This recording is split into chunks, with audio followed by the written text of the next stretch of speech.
జై స్వరాజ పార్టీ అధ్యక్షుడు కాసాని శ్రీనివాస్ గౌడ గారు అయితే మన ముందున్నారు. కొన్ని క్వశ్చన్స్ అయితే ఉన్నాయి, అడిగి తెలుసుకుందాం. నమస్కారం సార్. నమస్తే అండి.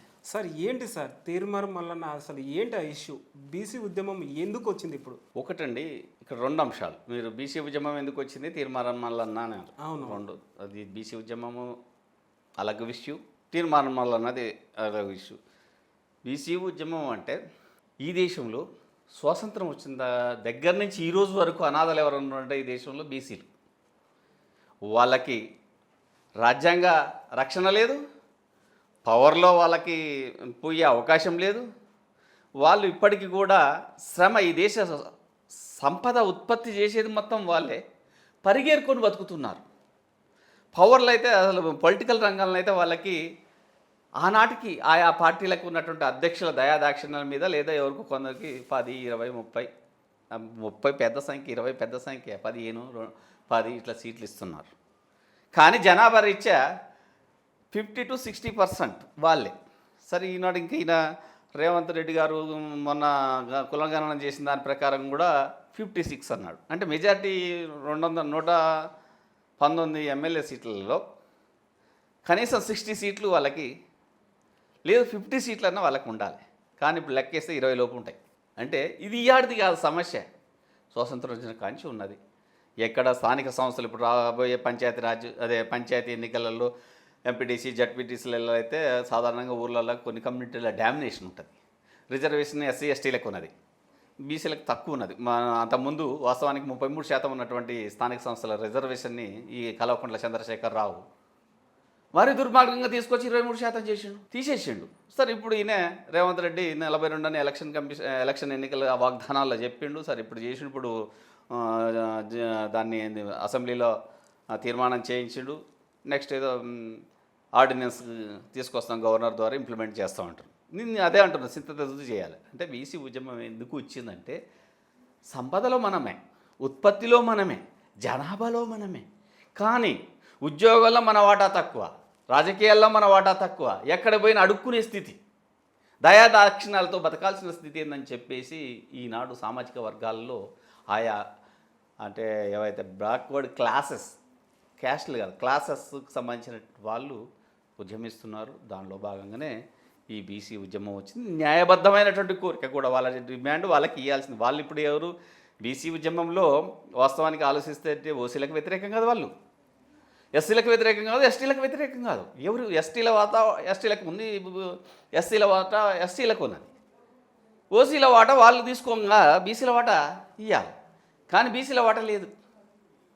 సో ఇది వాళ్ళ ఆత్మగౌరవానికి సంబంధించినటువంటి పోరాటం, వాళ్ళ న్యాయమైనటువంటి సహజ సిద్ధమైనటువంటి హక్కు కోసం జరిగే పోరాటం. అది తెలంగాణలో ఎలా కొత్తగా ఏం లేదండి, గత 15-20 ఏళ్ల నుంచే కూడా ఆ వాదంతో స్పీడప్ అయినది. ఉదాహరణకి 2009కి పూర్వం చాలా ఉధృతంగా వచ్చింది. ఆనాడు మీ అందరికి కూడా అవగాహన ఉంటుంది.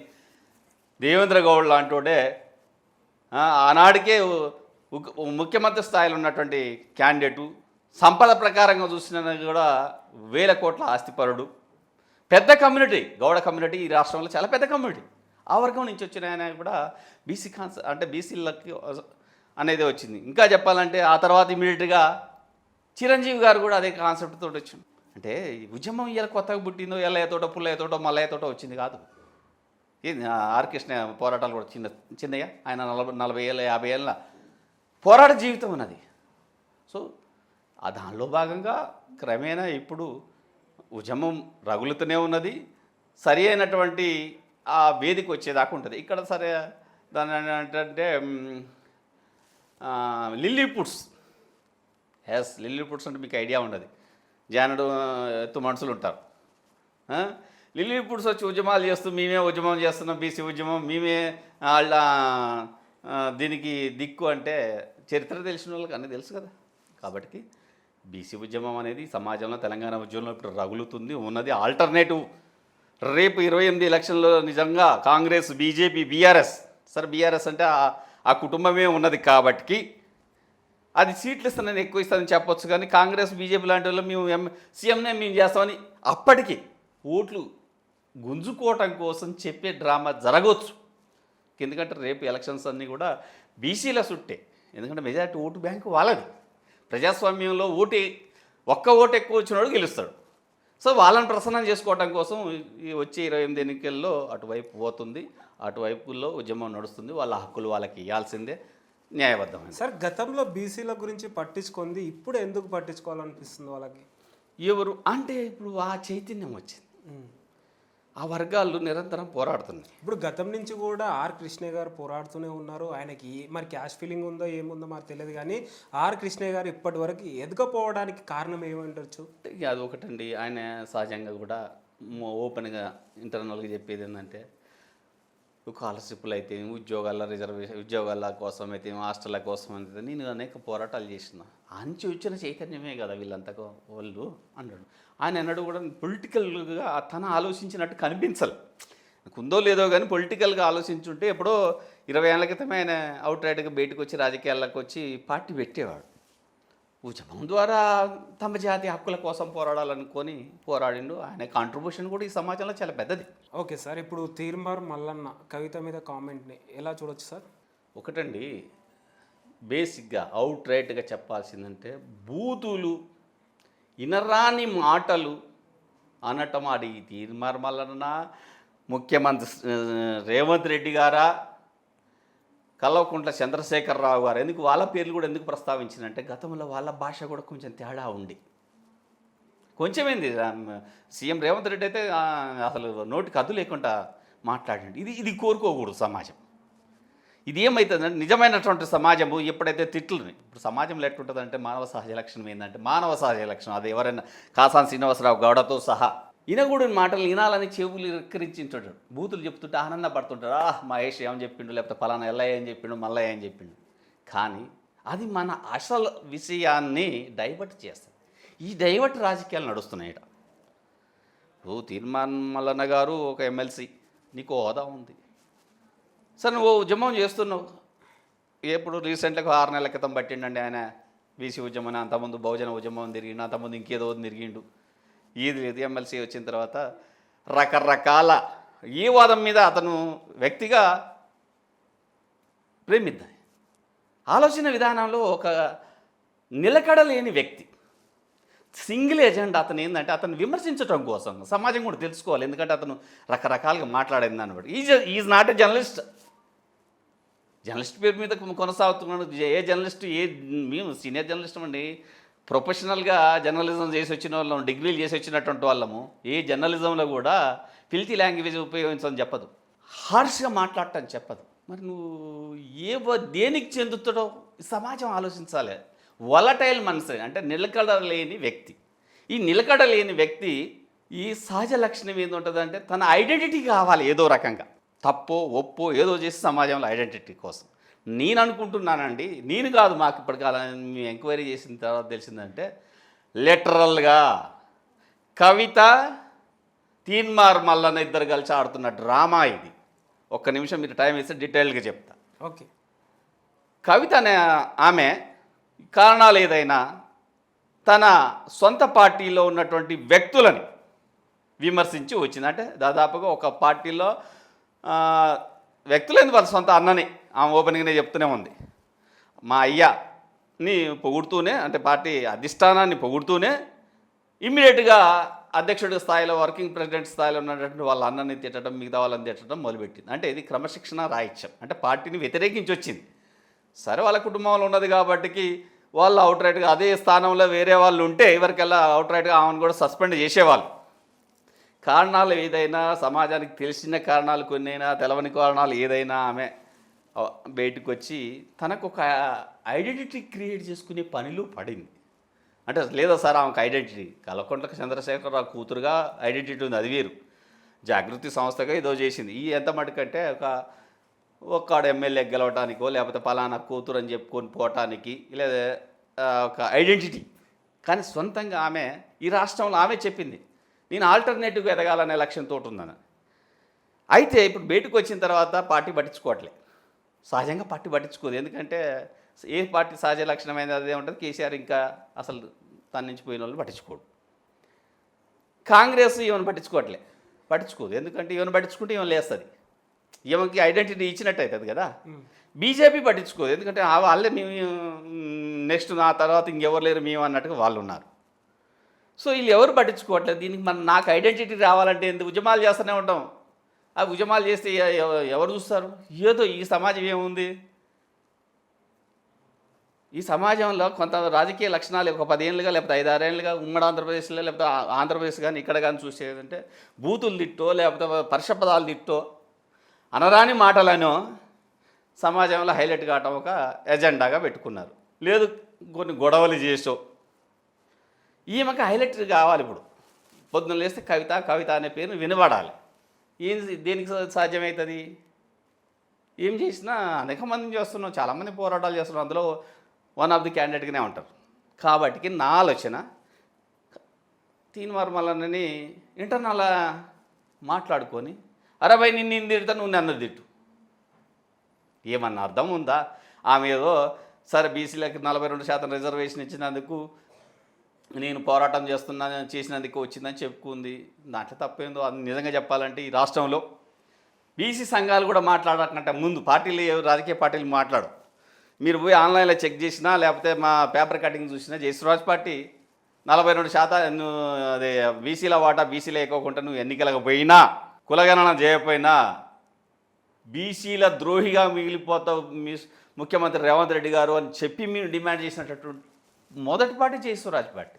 అంటే నేను ఎందుకు చెప్తున్నట్టు ఎవరికి వాళ్ళు మేము చెప్పటం వల్లనే వచ్చింది అని ఆనందపడుతుంటారు. వాస్తవానికి పవర్లో ఉన్న వాళ్ళకి తెలుసు వాళ్ళు ఎప్పుడు ఎందుకు ఇవ్వాలనేది దానికోసం చేస్తారు, ఎవరి వల్లనో రాదు. ఉదాహరణకి 70 నుంచి 1946 తర్వాత నుంచి ఇడ్లీ సాంబార్ గో బ్యాక్ ఉద్యమం దగ్గర నుంచి 2014 జూన్ 2 వరకు కొద్ది పోరాటం మా తెలంగాణ కోసం ఇచ్చిర్రా, పోరాటాలు చేసేది ఇచ్చిర్రా.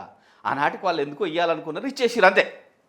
ఇంకా చెప్పాలంటే ఏ పోరాటం లేకుండా ఈడబ్ల్యూసీ రిజర్వేషన్ 10% ఇచ్చింది. అంటే ఈ 2 ఉదాహరణలు ఎందుకు చెప్తున్నంటే పాలకుడు అనుకుంటే ఇచ్చేస్తాడు, వాడికి ఏదో ఇంటర్నల్ ఎజెండా ఉంటుంది దానికోసం. అట్లనే ఇక్కడ రేవంత్ రెడ్డి గారు సరే నిజంగా బీసీల మీద ప్రేమతోటి ఇచ్చిండా లేకపోతే పార్టీ ఇంటర్నల్ ఎజెండా కోసం ఇచ్చిండా ఏదో ఒకటి కానీ 42% ఇస్తుంటే అది ఇంప్లిమెంట్ చేస్తే ఓకే, అతను కూడా బీసీ సమాజంలో గౌరవించబడ్డ వ్యక్తులలోకి వెళ్ళిపోతాడు. అయితే ఈమె ఐడెంటిటీ కోసం ఆమె ఏదో పాలాభిషేకం చేస్తే ఈయన ఏదో మాట అనటం తీన్మార్ మల్లన్న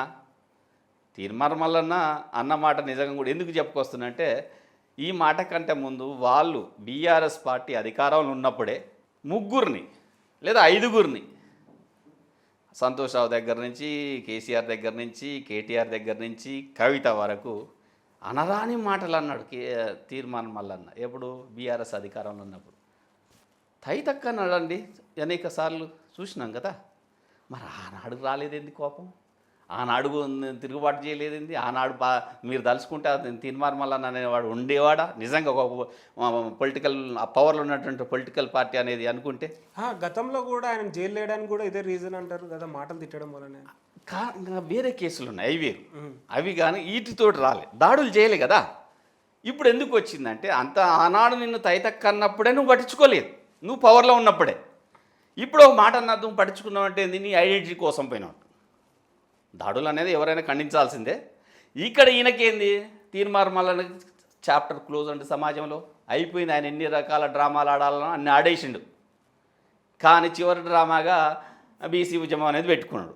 బీసీలో కూడా ఈయనకంటే ఎక్కువగా ఒక 10 నుంచి 15 మంది తెలంగాణలో ఇప్పుడు ఉధృతంగా పోరాటం చేస్తున్నటువంటి వ్యక్తులు వ్యవస్థలు ఉన్నాయి. గ్రామానికి నెట్వర్క్ ఉన్న వ్యవస్థలు కూడా ఉన్నాయి. సో ఈయన కొత్తగా ఏం లేదు, ఈయనని ఎవరు పట్టించుకోవట్లేదు. బీసీ ఉద్యమం వేరు, తీన్మార్ మల్లన్న వేరండి, వ్యక్తులు వేరు. ఈయన ఎవరు పట్టించుకోవట్లేదు. ఇంకో సంవత్సరంలో ఏమో ఎమ్మెల్సీ సీటు పోతుందంటే ఇంకెవరు పట్టించుకోరు. పవర్లు ఉన్నప్పుడే ఇప్పుడు మీడియా రాస్తుందన్న సపోజ్ అన్ని పత్రికలు పేజ్ 1లో రాసినాయి అంటే 2 ఎమ్మెల్సీలు కాబట్టి రాసిర్రు. 2 కుల సంఘాల నాయకులు లేకపోతే వ్యవస్థల నాయకులు అంటే జోన్లో వచ్చేది వార్త. ఎక్కడ ఆ ఏరియాలో మేడిపల్లి జోన్లో వచ్చేది వార్త. అంటే వార్తకు కూడా ప్రయారిటీ ఉంటుంది.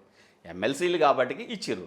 వీళ్ళిద్దరు అనుకుంది 2 ఎమ్మెల్సీలం కాబట్టి నువ్వోటను నేనోటంట. సమాజంలో మన 2 పేర్ల మధ్యన తిరుగుతుంటుంది. ఇటు తీన్మార్ మల్లన్న, అటు కవిత. తాత్కాలిక భవిష్యత్తు ఈ తాత్కాలిక ఆ, ఇప్పుడు నాకు కండలు లేకున్నా కండలు ఉన్నట్టు లోపల లబ్బర్లు వేసుకొని షిట్ వేసుకొని వస్తే నిజమైన బలమా నాకు అది? ఏమండి కానీ సమాజానికి అప్పటికప్పుడే కాసాను వస్తాదు లెక్కున్నాడే అనుకోవడానికి ఉపయోగపడుతుంది కదా ఇది అని చెప్పి నా అంచనా ఏంటంటే కవిత గారు ఈయన తీర్మార్ మల్లన్న ఇద్దరు కలిసి ఆడుతున్న డ్రామా. అందుకనే అంతకంటే తీవ్రంగా పదాలన్నప్పుడు కూడా నువ్వు దాడి చేయలేదు. పైగా నీకు పవర్లో ఉన్నటువంటి వాళ్ళని మాట్లాడుకోకుండా పక్కన ఉన్నటువంటి ఒక జాగృతి సంస్థకు సంబంధించిన ఆమె గురించి మాట్లాడాల్సిన అవసరం లేదు. పాలాభిషేకం చేసింది, చేయకూడదని ఏముందా? బీసీ ఉద్యమం ఆయన చేయకూడదని ఉందా?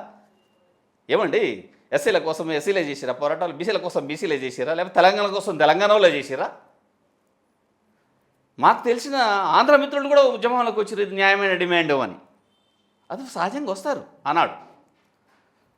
ఒక మంచి పని కోసం దాన్ని వ్యతిరేకించే వర్గాల నుంచి వ్యక్తులు వచ్చిన స్వీకరించాలి, తప్పేం లేదు. సో ఇక్కడ మా అంచనా ప్రకారం, జయస్వరాజ్ పార్టీ అంచనా ప్రకారం ఏంటంటే ఇక్కడ తెలంగాణలో బీసీ ఉద్యమం అనగా అది ఈ వర్గాలకు సంబంధించిన చైతన్యం వస్తుంది.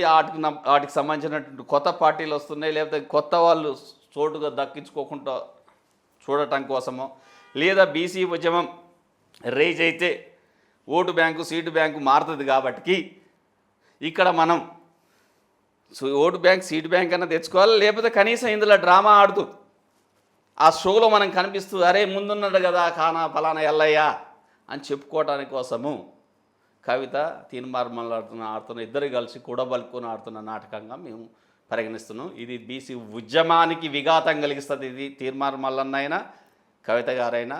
లేదు ఇక్కడ తీర్మార్ మల్లన్న సపోజ్ పార్టీ నుంచి సస్పెండ్ చేసింది, లేదు సస్పెండ్ చేసినట్టు నటించి నువ్వు ఈ పని చేయి అని చెప్పి కాంగ్రెస్ కూడా ఎంకరేజ్ చేయొచ్చు.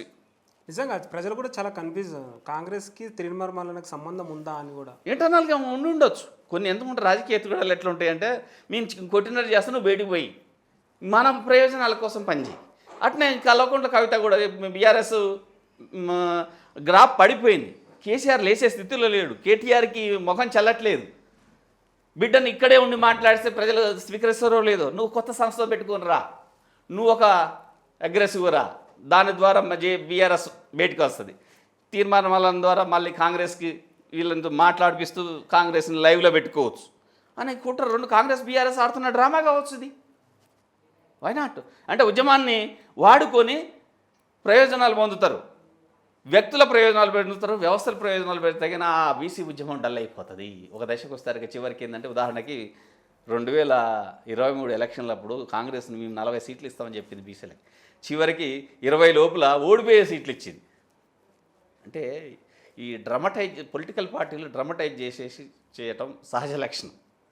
ఈవెన్ జయస్వరాజ్ పార్టీ కూడా పొలిటికల్ పార్టీ అయినా కొన్ని వాస్తవాలు చెప్పాలి. ఈ డ్రమటైజ్ చేసేసి తమ ప్రయోజనాలు చేసుకుంటే ఇక్కడ ప్రజలని డైవర్ట్ చేస్తాయి. ఆ డైవర్ట్ రాజకీయాలలో కాంగ్రెస్ బీఆర్ఎస్ ఆడుతున్న నాటకం కావచ్చు. ఎప్పుడు బీఆర్ఎస్ మళ్ళీ పునరుత్తేజం పొందాలి, కాంగ్రెస్ లైవ్లో ఉండాలి. ఈ చర్చ జరుగుతున్నప్పుడు ఏమవుతుంది, అరే రేవంత్ రెడ్డి 42% ఇచ్చిండు, ద హీరో. బీఆర్ఎస్ కేసీఆర్ 23 ఇచ్చిండు, ఉన్న 33 కింది తీసుకుపోయిండనే చర్చ వీళ్ళకి ప్రయోజనం అవుతుంది. లేదురా బై, బీఆర్ఎస్ పార్టీ నుంచి వచ్చిన కల్వకుంట్ల చంద్రశేఖరరావు కూతురే 42% కావాలి బీసీలు అనగారిన వర్గాలు అని పోరాటం చేస్తుందంటే బీఆర్ఎస్కి నిజమైన చిత్తశుద్ధి ఉందని అని వాళ్ళు అనుకోవాలి. ఆ యాంగిల్లో ఆడుతున్న డ్రామా. ఈ డ్రామాలో వీళ్ళిద్దరు కూడబడుకొని నడుస్తున్నటువంటిదే ఇది. ఇంకోటి సార్, ఈ డ్రామా ఎందుకు సార్? గతంలో వాళ్ళ ప్రభుత్వమే ఉండే, అప్పుడే చేయొచ్చు కదా 42% బీసీలకు రిజర్వేషన్. ఇప్పుడు ఏది పార్టీ చేయొచ్చు అంటారు అంతేనా? అదే అదే వాళ్ళే తీసేసిరండి. 33% ఉంది వాస్తవానికి. ఉమ్మడి ఆంధ్రప్రదేశ్లో బీసీలకి స్థానిక సంస్థలో రిజర్వేషను 33% ఉండే. తెలంగాణ రాష్ట్రం వచ్చిన తర్వాత జరిగిన ఎన్నికలలో కేసీఆర్ 33%ని 23%కి తగ్గించేసాడు. తగ్గించేసిన ఆనాడు వాస్తవానికి ఏంటంటే ఏ బీసీ సంఘాలు ఉన్నాయి కానీ బీసీ ఉద్యమం లేదు, ఎవరు గట్టిగా మాట్లాడలే. కాంగ్రెస్ డల్ అయిపోయింది, బీజేపీ డల్గానే ఉన్నది. నెక్స్ట్ అదేంది సరే పైగా డల్ ఉన్న యాక్టివ్గా ఉన్న వాళ్ళు బీసీల వర్గ ప్రయోజనాల కోసం పనిచేసే పార్టీలు కాబట్టి వాళ్ళు పట్టించుకోలేదు, బీసీ సంఘాలు పట్టించుకోలేదు. కాబట్టి కేసీఆర్ మాట నడిచింది. కేసీఆర్ చెప్పిన 23 జీవో నడిచింది. ఇప్పుడు ఏంటంటే మరి అప్పుడు చేసిన తప్పు వీళ్ళ మీద ఉంటుంది కదా, అది మార్చుకోవడం వీటన్నిటికంటే పక్కన పెడుతుందంటే తెలంగాణలో నియర్ బై 50% అబోవ్ 50% ఉంటుంది, యావరేజ్గా 50% ఓటు బ్యాంక్ అండి. రేపు ఎలక్షన్లలో పవర్లో కూర్చోబెట్టబోయేది అది ఏ పార్టీనైనా బీసీలే అనే విషయము కేసీఆర్కి అవగతమైంది. పైగా కేసీఆర్ దగ్గర ఇప్పుడు ఏ ఆయుధం లేదు. అంతకుముందు జై తెలంగాణ ఆయుధం అన్నది, ఇప్పుడు జై తెలంగాణ అనడానికి ఆస్కారం లేదు. అది అవుట్డేటెడ్ విషయం. కొత్తగా అడిగి పోవాలి. ఏదన్నా సామాజిక వర్గము సమస్యలు ఉన్న వర్గాన్ని తీసుకోవాలి. సమస్యలు ఉన్న వర్గం కూడా మెజారిటీ వర్గం అంటే ఎక్కువ ఓటు బ్యాంక్ ఉన్న వర్గాన్ని భుజాన మొయ్యాలి. వాళ్ళకి చేస్తమా పక్కన పెడతా వాళ్ళ దగ్గర పోయి నీవోని నేను డ్రామా ఆడాలి. దానికోసం కేసీఆర్ అంటే బీఆర్ఎస్ పార్టీ మళ్ళీ బీసీ అనే కాన్సెప్ట్ తోటి కొన్ని సంఘాలను పెట్టి అవి పెట్టేసి కొంతమందికి ఇంటర్నల్గా సపోర్ట్ చేస్తూ అమౌంట్ ఇస్తూ నడుపుతుంది. ఇంకా ఆ మాట ఏం చెప్పాలంటే బయట నడుస్తుంది, కొన్ని చర్చించాలి. తీన్మార్ మల్లన్నకి కూడా వాళ్ళే సపోర్ట్ చేస్తారు అనే చర్చ నడుస్తూనే ఉన్నది, నడుస్తుంది. కాకపోతే మీ ఇక్కడ ఏంటంటే ప్రజలు అలర్ట్గా ఉండాలి. నిజమైనటువంటి బీసీ ఉద్యమకారులు మీ పోరాటాలకు మీరు ముందుకు పోండి, పార్టీలని మెడలో వంచండి. మీ వాదం ఏదైతే ఉందో బీసీ సీఎం కావాలనే డిమాండ్ తెచ్చుకోండి. 50% లేకపోతే 60% మీరు చైతన్యమైతే మీరే ఓసీలకు టిక్కెట్లు మంచి స్థితికి వస్తారు. అటువైపు పోవాలనేది జయస్వరాజ్ పార్టీ కోరుతుంది. సార్ ఇంకోటి, ఈ బీసీ యుద్ధం ఇంత భారీ ఎత్తున జరుగుతుంది కదా, కొంతమంది బీసీ నాయకులు కూడా ముందుకు రావట్లేదు, ఎందుకు అయి ఉండొచ్చు? ఒకటి అండి, బీసీ నాయకులుగా బీసీ ఉద్యమం కోసం అంటూ రారు. వచ్చిన వాళ్ళు చాలామంది ఉన్నారు, ఫెయిల్యూర్ అయ్యారు. ఎందుకు ఫెయిల్యూర్ అంటే సమాజం యాక్సెప్ట్ చేయదు ఏదో ఒక దాన్ని. ఒక అంశంతో పోరాటానికి వస్తే చేయదు. సమాజంలో విస్తృత ప్రయోజనాలని చూపిస్తూ ఏవైతే అనగారిన వర్గాల ఏదైనా వర్గం కావచ్చు, ఒక్కొక్క రాష్ట్రంలో ఒక్కొక్క స్థితిలో ఉంటుంది. ఉదాహరణకి ములాయం సింగ్ యాదవ్ గారు వచ్చారు, అక్కడ బేసిక్గా ఆయన బీసీ కమ్యూనిటీకి చెందినటువంటి వ్యక్తి. కానీ అక్కడున్న ఆయన ఎంచుకున్న జై బీసీ అనే కాన్సెప్ట్ కాదు ఆయన వచ్చింది. అక్కడ ఉన్న సోషలిస్ట్ వ్యవస్థ, అక్కడ ఉన్నటువంటి దోపిడీ వర్గాల మధ్య పోరాటంలో వచ్చిండు, సక్సెస్ అయ్యిండు, సీఎం అయ్యిండు, కొడుకు అయ్యిండు, కంటిన్యూ అవుతూనే ఉండు. ఇంకా ముందు చాలామంది అంటారు ఏంటంటే మీరు అనేది బీసీల పార్టీలు ఏమండి, ఈ రాష్ట్రంలో కాసాని జ్ఞానేశ్వర్ అని కూడా మీకు గుర్తే ఉంటుంది. ఎమ్మెల్సీగా చేసిండు, అదేం చేసిండు, ఆయన కోట్లీశ్వరుడు. కొన్ని 100 కోట్లు ఖర్చు చేసుకున్నాడు, తిరిగిండు. ఏది మరి? దాని తర్వాత ఆయన కంటే దిగ్గజం దేవేంద్ర గౌడ్, హోమ్ మినిస్టర్గా, రెవెన్యూ మినిస్టర్గా, ఎక్సైజ్ మినిస్టర్గా రకరకాలుగా సాధారణ జడ్పీ చైర్మన్ దగ్గర నుంచి ఉన్నత స్థాయికి ఎదిగి సమాజంలో ఉమ్మడి ఆంధ్రప్రదేశ్లో సీఎం టు నెక్స్ట్ సీఎం స్థితికి వెళ్ళిపోయిన తెలంగాణ పార్టీ పెట్టిండు. అంటే నేను ఇది ఎందుకు చెప్తున్నానంటే బీసీ పెట్టిండు కాబట్టి రావాలనేది ఆ వర్గం ఉండదు. ఏ వర్గం కోసము లేదా ఏ లక్ష్యం కోసం నువ్వు వచ్చినవో నిన్ను సమాజం గమనిస్తుంది. గమనించే వరకు నువ్వు ఆ జెండాను మోయాలి. ఆయన 1 or 2 yearsకే వదిలేసిండు కాసాని జ్ఞానేశ్వర్. దేవేంద్ర గౌడ్ 1 or 2 yearsకే మూసేసిపోయి చిరంజీవి దాంట్లో కలిసిండు. కాబట్టికి సక్సెస్ కాలే. ఇక్కడ ఏమంటారు మరి బీసీలే కదా, ఇద్దరు పెద్ద సామాజిక వర్గమే.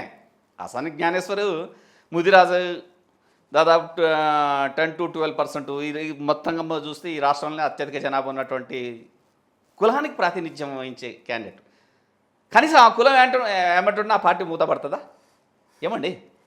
లేదు దేవేంద్ర గౌడ్ అంటే నేను ఎందుకు అంటుంటే ఈ కులం చూసి వచ్చి వేసే ఓటు బ్యాంకు లేదా వర్గం చూసి వచ్చి ఓటు బ్యాంక్ అనేది ఉండదు ఈ సమాజంలో.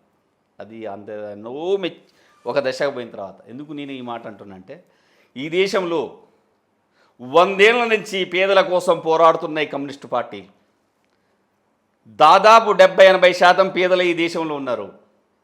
పేదల కోసం జీవితాలను త్యాగం చేసిరు, గుండ్లకు బలి అయ్యారు, దాడులకు బలి అయ్యారు, భార్య బిడ్డల్ని కోల్పోయారు, అడుక్కొని తిని బతికిరు కమ్యూనిస్టులు.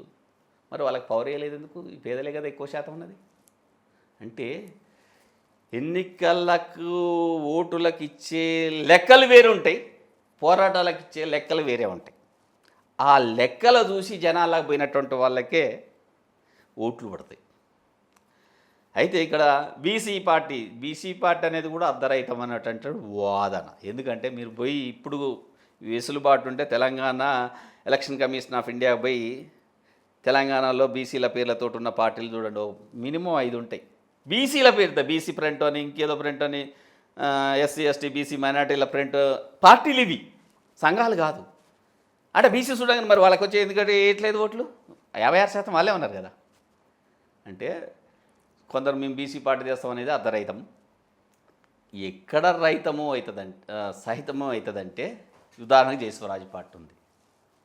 జయస్వరాజ్ పార్టీ తన పోరాటం చేస్తూ పోతున్నప్పుడు ఈ పార్టీ మన బీసీలకు అండగా ఉంటుంది. ఈ పార్టీ మన బీసీలకి మన వాటా 70%. మేము మొన్న ఎలక్షన్లు అన్నాం, మీరెంతమంది వస్తే అంతా మీకు బీసీలకు ఇచ్చిన తర్వాత మిగతా వాళ్ళకి ఇస్తామన్నాం. మాకు ఇస్తుంది ఫలానా పార్టీ అనుకున్న కాన్ఫిడెన్స్ మనం వాళ్ళకి కల్పించినప్పుడు వద్దనంగా ఆయా వర్గాలు ఓన్ చేసుకుంటాయి. ఇప్పుడైతే తెలంగాణ కోసం సరే తప్ప ఒప్ప ఎలాంటి ఉద్యమం పక్కన పెడితే కేసీఆర్ అనేవాడు పోరాటం చేసిన తర్వాత తెలంగాణ ఓటు బ్యాంక్ అంతా 2014లో ఎక్కడికి పోయింది? కేసీఆర్ని వ్యతిరేకించే వాళ్ళు కూడా పోయి కేసీఆర్ కోటేశారు. దేనికి? తెలంగాణ వాదం కోసం.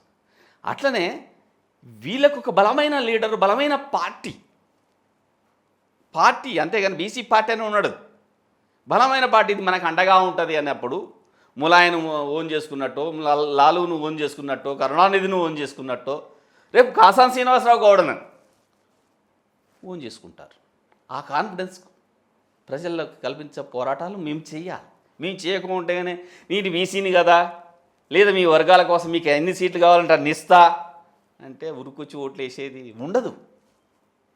మనకి ఉదాహరణలు చూస్తూనే ఉన్నాం. సో ఇక్కడ వాస్తవానికి 2028లో 100% మా కాన్ఫిడెన్స్ కూడా ఉన్నది. బీసీలునే కేంద్రంగా బీఆర్ఎస్ కానీ, బీజేపీ కానీ, కాంగ్రెస్ కానీ తిరుగుతుంది. ఇక్కడ జయస్వరాజ్ పార్టీ పవర్లకు వచ్చి కూర్చొని బీసీనే సీఎం చేసే కాన్సెప్ట్. అంటే ఇక్కడ బీసీని సీఎం చేస్తుంటే ఓసీలకు వ్యతిరేకం కాదు, వాళ్ళ వాటా వాళ్ళు ఉంటారు, వాళ్ళు కూడా ఉంటారు, ఇందులో వాళ్ళు ఉంటారు. వాళ్ళు ఈ దేశంలో ఈ సమాజంలో బలమైనటువంటి నేపథ్యం ఉన్నటువంటి వాళ్ళు. ఎస్సీలు అంతే, ఎస్టీలు అంతే, మైనార్టీలు అంతే. ఎవరి ఆత్మగౌరవం దెబ్బతినకోకుండా, ఎవరి వాటా తగ్గకోకుండా అందరం అన్న తమ్ములు అక్క చెల్లెలు అనే విధంగా ఉండే సమాజ నిర్మాణం వైపు పోయేదే జయస్వరాజ్ పార్టీ. అంతేగాని వైరుధ్యం పెట్టుకొని నువ్విది నేనిది అని బూతులు తిట్టుకొని మాకు కూడా చాలామంది అన్న వాళ్ళంతా మీకు అట్లా జూనియర్లే కదా, నువ్వెందుకు తిట్టట్లేదు, నా బూతులు తిట్ట తొందర పోతుంది. ఇదేంటంటే పాల పొంగు టైప్ బుస్సులు లేస్తాడు, తర్వాత పోతారు. మీ సమాజంలో ఎన్ని ఉదాహరణలు చుట్టలేదండి. నిలకడ పోరాటాలు, నిలకడ సిద్ధాంతాలు, కంటిన్యూటీ. ఈ వర్గం మాది, ఈయన మన కోసం వచ్చిండు, పేదల కోసం వచ్చిండు, స్వరాజ్ అంటున్నాం మేము, పేదలు లేని సమాజ నిర్మాణం అంటున్నాం. బ్రాహ్మణులలో కూడా అడుక్కునే వాళ్ళు ఉన్నారండి, మేము ప్రత్యక్షంగా చూసినాం. రెడ్లలో కూడా గేట్ కీపర్లుగా పనిచేస్తున్న వాళ్ళు. ఎంతెందుకు మా ఆఫీస్కి గేట్ కీపర్ రెడ్డినే లిటరల్గా చెప్పట్లే, పోయి కనుక్కున్నా తెలుస్తుంది. అంటే పేదరికం అన్నిట్లలో ఉంది. పేదలు లేని సమాజం నిర్మాణం జరిగిన తర్వాత కులాల మధ్య అంతరం తొలగిపోతుంది, కులాల మధ్య ఐక్యత వస్తుంది.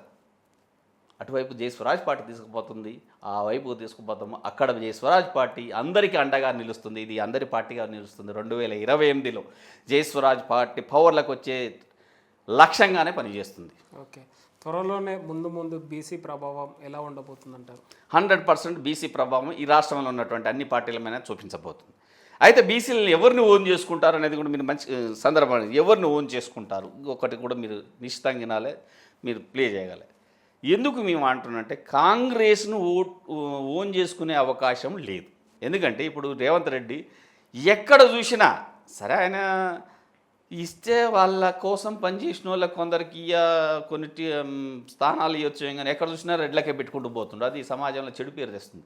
ఈయన కేవలం రెడ్ల ఏజెంటే అనేది.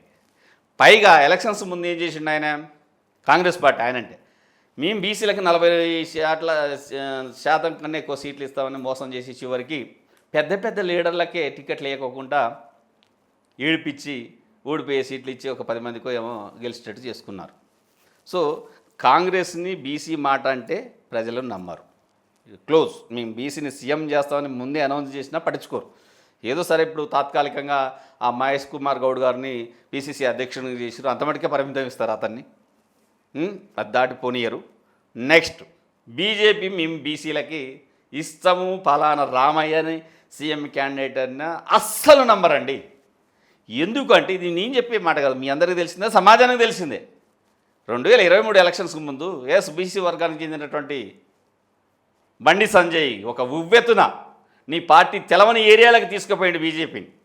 పార్టీకి ఒక ఉత్సాహాన్ని తీసుకొచ్చిండు. పార్టీని అరే గెలుపు అంచులకు పోద్దా అన్నట్టుగా తీసుకొచ్చినటువంటి ఎలక్షన్లకి 5-6 నెలల ముందు తీసుకుపోయిన అడ్రస్ లేకుండా పక్కన తప్పించినాం. ఒక బీసీని బీజేపీ అధ్యక్షుడు కూడా తొలగించిన కారణం అని చెప్పాలి. నువ్వు ఆ సమయంలోనే బీసీని పట్టించుకోలేనప్పుడు ఇప్పుడు కొత్తగా నేను బీసీని మేము మేలు చేస్తామంటే ప్రజలు నమ్మరు. 2 పార్టీలు క్లోజ్ అయినాయి. 3వ పార్టీ బీఆర్ఎస్ అంటేనే 5: చంద్రశేఖరరావు, కేటీ రామారావు, హరీష్ రావు, కవితారావు, సంతోష్ రావు, ఇంకా మిగతా రావులు చాలామంది ఉన్నారు పక్కన. వీళ్ళందరినీ దాటి బీసీని సీఎం చేస్తారా? ఇది పచ్చి అబద్ధం. ప్రజలారా మేము మీకు ఒకటే చెప్తున్నాం, కాంగ్రెస్ బీసీల పార్టీ కాదు. 100% బీజేపీ బీసీలను వాడుకొని వదిలిపెట్టే పార్టీ. బీఆర్ఎస్ అయితే ఇక అసలు నేతి బీరకాయ సందం. బీరకాయలో నేతి ఉంటుందంటే నమ్ముతారు ఎవరన్నా? అది బీఆర్ఎస్ఏ ఒక రావుల అంటే ఆ కుటుంబ పార్టీ అయిపోయింది. కుటుంబం వాళ్ళని కాదని కొత్త సీఎం రాడు కదా. కాబట్టి ఇక్కడ ఆల్టర్నేటివ్గా ఒక కొత్త పార్టీ, ఒక కొత్త శక్తి రాబోతుంది. ఆ కొత్త పార్టీ, కొత్త శక్తి జయస్వరాజ్ పార్టీగా అవుతుందనేది మా కాన్ఫిడెన్స్. ప్రజల్ని మేము రమ్మంటున్నాం, సబ్బండ వర్గాలకి ఆహ్వానం చేస్తున్నాం. జయస్వరాజ్ పార్టీ మీ పార్టీ, మీరు వచ్చి కూర్చోండి, మీకు కావాల్సిన సీట్లు తీసుకుని మేము మీకు సేవకులుగా ఉంటామని చెప్తున్నాము. కాబట్టి రానున్న రోజుల్లో అన్ని పార్టీలు బీసీల చుట్టే తిరుగుతాయి మీరు అన్నట్టు. కానీ బీసీలు ఎవరిని నమ్ముతారంటే వాళ్ళకి నమ్మకం కల్పించినటువంటి పార్టీకి నమ్ముతారు. అదే పవర్లోకి వస్తుంది. ఆ నమ్మకాన్ని కల్పించుకోవటానికి లేదా పేదల నమ్మకాన్ని మేము పొందటం కోసము, బీసీల నమ్మకాన్ని పొందటం కోసం, ఎస్సీల నమ్మకం పొందటం కోసం, ఎస్టీల నమ్మకం పొందటం కోసం, ఓసీల నమ్మకాన్ని పొందటం కోసం ప్రజల తరఫున మేము పోరాటాలు చేస్తూ జయస్వరాజ్ పార్టీ పవర్లకు పోయే పనిలో మేము ఉన్నామండి. Thank you. Thank you.